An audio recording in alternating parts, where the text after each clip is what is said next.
Okay, here is another video on 5.6, and what I'm going to do is I'm going to do one more example on finding rational zeros, and then I'm going to do an application, like a word problem. So you decide if you feel like you need to watch either of them. For some of you, maybe the word problem would be beneficial, or you can come back and rewatch this later. So the first problem says to find all the real zeros of the function. Okay, so note you have a fourth degree function, so that should tell you what? That you have 4 zeros. Now it doesn't tell you what kind, so I don't know if they're irrational, if they're rational, if they're real, if they're imaginary. So let's say that this were a graphing calculator question or a calculator question. So I'd go to my calculator and graph it. Now from my graph I could calculate the zeros for sure and actually get those answers. Let's say this were a no calculator question. Then I'd need to find the possible rational zeros. So remember that that's all the factors of your constant, so that'd be 1, 2, 3, and 6 divided by all the factors of your leading coefficient, which would be 1, 3, and 9. So I'm going to start with 1, so I'm either going to have 1, 1/3, 1/9, so I'll write those out, plus or minus all those two. And then I'm going to go with a 2, so I'm either going to have 2, 2/3, 2/9. And then I'm going to go with a 3. I'm either going to have 3, 3/3, but that's 1, 3/9, but that's 1/3. So then I'm going to move to the 6. I'm either going to have 6, or 6/3, but that's 3, or 6/9, but that's 2/3. So there are all of my possibilities. Now when I look at my graph, and on a test what I might do is just give you a picture of the graph so you can't actually calculate the exact zeros. To me this looks like it could be a third, and this could be -2/3.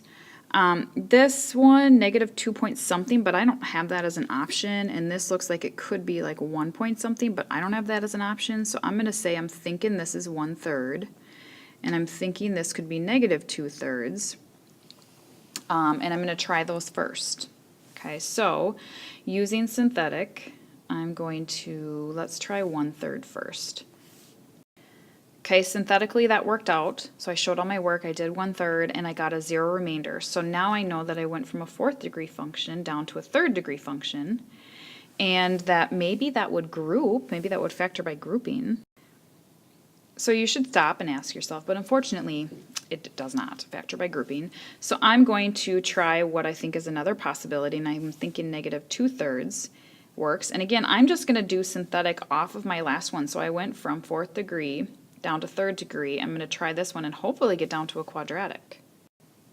And good news for me, it worked. So when I did synthetic with -2/3, I got again a 0 remainder, which then brings me down to a quadratic. Every time you do synthetic, you go down a degree, so 4 to 3 to quadratic. And now I can solve that quadratic. First, I'm going to divide everything by 9, and I hope you are starting to catch that a little bit better. And then, is this factorable? Are there factors of 3 that add up to 1? And no, all factors of 3 would add up to 2 or -2. So I know that's not factorable, so I know 2 of the solutions are rational. The other 2 must be irrational because they certainly aren't imaginary because I can see them on my graph. So I'm going to do the quadratic formula. So x equals the opposite of b plus or minus b squared minus 4ac all over 2a, and that's going to be 1 plus or minus the square root of 13, which does not reduce. So I know my 4 zeros are these 2 irrational zeros and these 2 rational, and I have 4 altogether. Okay, last problem, word problem. You're going to build a wooden square sandbox for a local playground. So I'll just kind of sketch out roughly this sandbox here. And it's filled with sand, so I'm just kind of making it cubic. You want the volume to be 16. Okay, so I know that that 16 cubic feet is my volume. And you want the height of the box to be x feet, the length of each side of the square base to be x plus 3. So, sorry, my picture is definitely not a square base. I should have read this before I drew it. But that's okay, you get the idea. So what are the dimensions? Well, volume is length times width times height, and so I know here my length times my width times my height, right? I know all of those dimensions, and I also know my volume is 16. Okay, so I'm going to FOIL this out first and then distribute my x. It doesn't matter what you would do first, of course, but when I FOIL that, I get x squared plus 6x plus 9. Then I'm going to distribute that x through. And then I'm going to set it equal to 0, so I'm going to bring that 16 over to the other side. And then I'll stop. Well, I have a cubic function, but I have 4 terms. Will it group? And I can tell it won't because this is going to be a 1 and a 6. And here I can't take anything out, and it's a 9 and a 16, so that's not going to work. So what am I going to do to figure out what x is?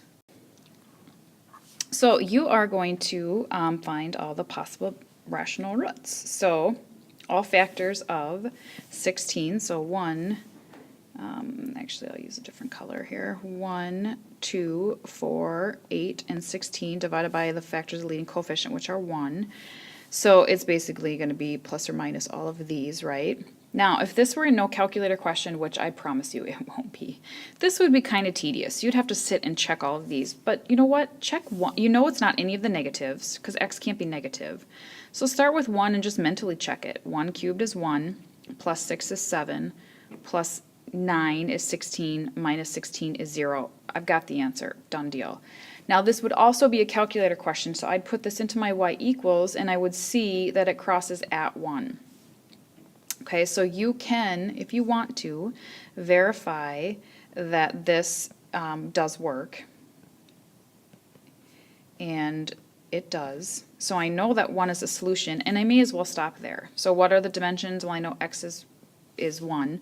So my dimensions are going to be a 1, a 4, and a 4. So it's 1 by 4 by 4, and this is in feet. So not too bad of a problem.